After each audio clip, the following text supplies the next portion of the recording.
Forensic হিমাগারে ৬টি লাশ পড়ে আছে এখনো জুলাইয়ের শহীদদের, যাদের রক্তের উপর আমরা দাঁড়িয়ে আছি, যে নতুন বাংলাদেশ পেয়েছি এদের রক্তের বিনিময়ে, এদের জানের বিনিময়ে। আমি দাঁড়িয়ে আছি ঢাকা মেডিকেল কলেজ হাসপাতালের মর্গের ফরেন্সিক হিমাগারের ঠিক সামনেই। এই হিমাগারে ৬ জন অজ্ঞাতনামা লাশ রয়েছে, যেই লাশগুলো গত জুলাই আগস্ট আন্দোলনে পুলিশের গুলিতে নিহত হয় এবং এই ১ বছর পার হওয়ার পরেও এই লাশগুলো এখন পর্যন্ত শনাক্ত হয়নি। এই লাশগুলো রাষ্ট্রীয়ভাবে কোনো ব্যবস্থা গ্রহণ করা হয়নি। এই লাশগুলো নিয়ে দীর্ঘ ১ বছর কাজ করছেন একজন শিক্ষার্থী। সেই শিক্ষার্থী এই লাশগুলো তার পরিবারের কাছে হস্তান্তর করার ব্যাপক চেষ্টা করেছেন এবং সরকারের সাথে কথা বলেছেন যে এই লাশগুলো কিভাবে রাষ্ট্রীয় মর্যাদায় দাফন করা যায়। ছাত্র উপদেষ্টাদের কাছে গিয়েছি, তাদের সাথে কথা বলেছি, কিন্তু আমার কাছে মনে হয়েছে তারা এই ব্যাপারে আসলে কাজ করতে আগ্রহী না। বসুন্ধরা টিস্যু, অশুদ্ধতার বিরুদ্ধে এক বিন্দুও ছাড় নয়। ইউনূস সাহেবের নাম্বার থাকতো তাহলে আমি মাননীয় ডক্টর ইউনূস সাহেবকে অবগত করিতাম ৬টি লাশ নিষ্পত্তির জন্য।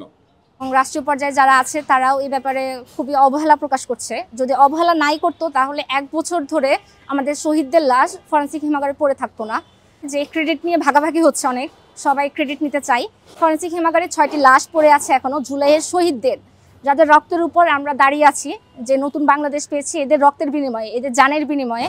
তো এই লাশ এখনো যে দাফন হয়নি, এটার ক্রেডিট আসলে কারা নেবে এবং কারা এই ক্রেডিটটা কেন ভাগ করতে চাচ্ছে না, সেটা আমার তাদের কাছে প্রশ্ন। কোটা আন্দোলনে ৬টি লাশ এখন পর্যন্ত ঢাকা মেডিকেল কলেজ ফরেন্সিক মর্গে হিমাগারে রক্ষিত আছে। এই লাশগুলার নিষ্পত্তি কোনো পদক্ষেপ অদ্যপর্যন্ত হয় না। যে শাহবাগ থানা থেকে ৬টি লাশ, এখানে যে ৭টি লাশ ছিল তার মধ্যে ৬টি লাশ শাহবাগ থানা থেকে এসেছে আর একটি লাশ যাত্রাবাড়ি থানা থেকে এসেছে। দীর্ঘ সময় বিভিন্ন সময়ে বিভিন্ন মাধ্যমে আমরা ঊর্ধ্বতন কর্তৃপক্ষ অবগত করেছি যে ঢাকা মেডিকেলের ফরেন্সিক হিমাগারে ৭টি লাশ এখনো দাফন হয়নি, যেটা হচ্ছে জুলাই গণঅভ্যুত্থানের জুলাই মাসে ২০২৪-এর জুলাই মাসের লাশ ছিল। এই সংক্রান্তে ঊর্ধ্বতন কর্তৃপক্ষকে আমরা চিঠির মাধ্যমে মন্ত্রণালয় পর্যন্ত এবং কোর্টকে অবহিত বারবার তাগিদ দেওয়া সত্ত্বেও এখন পর্যন্ত এই লাশগুলা নিষ্পত্তি হচ্ছে না।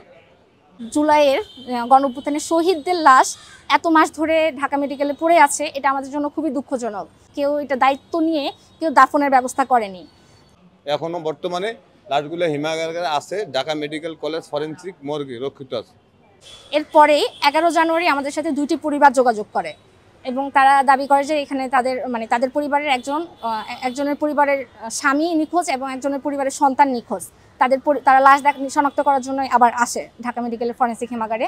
তো আমরা পরের দিন আবার আসি, আমি ফরেন্সিক হিমাগারে ঢুকে সবগুলো লাশ বের করি এবং তাদের পরিবারের সাথে দেখাই। তো তাদের পরিবারের একটি পরিবার শনাক্ত করে যে তাদের সন্তান একজন, যার চেহারা ৬ মাস পরে লাশ হওয়ার কারণে তার চেহারা তারা আইডেন্টিফাই করতে পারেনি, বাট তাদের মনে হয়েছে এটি তাদের সন্তানের লাশ। এবং আরেকটি পরিবার বলেছে যে তাদের একজন নিখোঁজ আছে স্বামী, কিন্তু এই ৭টি লাশের মধ্যে কোনোটি তাদের স্বামীর লাশ না। যে পরিবারটি বলে যে তাদের সন্তানের লাশ, তাদের ডিএনএ নেওয়ার জন্য তাদেরকে কল করি, বাবাকে, তার মা এসেছিল, খালা এসেছিল, তারপর তার বাবাকে কল করি, তার বাবা আসে ভোলা থেকে আসার পর আমরা যাত্রাবাড়ি থানায় যাই, সেখানে তাদের ফাইলগুলো দেখি। তারা একটি ফাইল বের করে এবং তারা বলে যে হ্যাঁ, তাদের যাত্রাবাড়ি থানা থেকে একটি লাশ ঢাকা মেডিকেল ফরেন্সিকে আছে। তারপর সেই লাশটি দেখার পর তার বাবা ভোলা থেকে আসে এবং ডিএনএ স্যাম্পল দেয়। এরপর সেই লাশের সাথে আমরা ডিএনএ স্যাম্পল ম্যাচিং করি এবং দেখা যায় যে সেটি শহীদ হাসানের লাশ। এবং 14ই ফেব্রুয়ারি আমরা হাসানের লাশ তার পরিবারের কাছে হস্তান্তর করি। এরপর ফেব্রুয়ারি থেকে আর বাকি যে 6টি লাশ আছে সেটির জন্য আমি বারবার আসি এবং আমাকে ঢাকা মেডিকেলের ফরেন্সিক হিমাগারে যে স্যার আছে হেড, উনি আমাকে বারবার কল করেন যে এই লাশগুলো যেহেতু শহীদদের লাশ, আপনাদের উচিত এই লাশগুলো দ্রুত দাফনের ব্যবস্থা করা। এজন্য আমি আমাদের যে ছাত্র উপদেষ্টা আছে তাদেরকেও রিকোয়েস্ট করেছি অনেকবার, এবং এছাড়াও আমাদের যারা দায়িত্বরত আন্দোলনে যারা সক্রিয় ছিল তাদের সাথে অনেকের সাথে আমি যোগাযোগ করেছি, অনেক দলীয় কর্মকর্তাদের সাথেও যোগাযোগ করেছি যে এটা কিভাবে দাফন করা যায়। আমি অনেক রিকোয়েস্ট করেছি অনেকে যে রাষ্ট্রীয়ভাবে একটা দাফনের ব্যবস্থা যদি করা হয়, যেটা আমরা দেখেছি শহীদ বুদ্ধিজীবী কবরস্থানে আমাদের রায়ের বাজারে যে ১১৪ জনকে দাফন করা হয়েছে জুলাইয়ে, সেখানেই এই ৬ জনকে দাফন করা যায় যদি। যেহেতু এই লাশগুলো ডিএনএ স্যাম্পল ঢাকা মেডিকেল নিয়ে রেখেছে, সেহেতু সেই পরিবারগুলোর কেউ যদি আসে কখনো, তখন আমরা এই ডিএনএ স্যাম্পলের সাথে ম্যাচ করতে পারবো। এই লাশগুলো ছিল গত জুলাইয়ে ২০২৪-এর জুলাইয়ের। তো একটা জুলাই মাস, আমি জুলাই মাসে অনেককে নক করেছি যেন জুলাইতে এই লাশগুলো দাফন করা হয়, কিন্তু দুঃখজনক ব্যাপার জুলাই শেষ হওয়ার পর গতকাল আমার আসলে খুব কষ্ট হচ্ছিল যে জুলাই শেষ হওয়ার পরও গত জুলাইয়ের লাশগুলো এখনও দাফন হয়নি। জানুয়ারি থেকে যেহেতু এটা নিয়ে আমি কথা বলছি, আমার কাছে মনে হয় ঊর্ধ্বতন যারা আছে আমাদের দায়িত্বশীলরা, তারা যদি একটু চেষ্টা করে বা রাষ্ট্রীয়ভাবে যদি কোনো সমস্যা থেকে থাকে সেটা সলভ করে এই লাশগুলো কিভাবে দ্রুত দাফন করা যায় এবং রাষ্ট্রীয় একটা সম্মান দেখানো যায়, এটা আমি রিকোয়েস্ট করেছি আর কি অনেককে।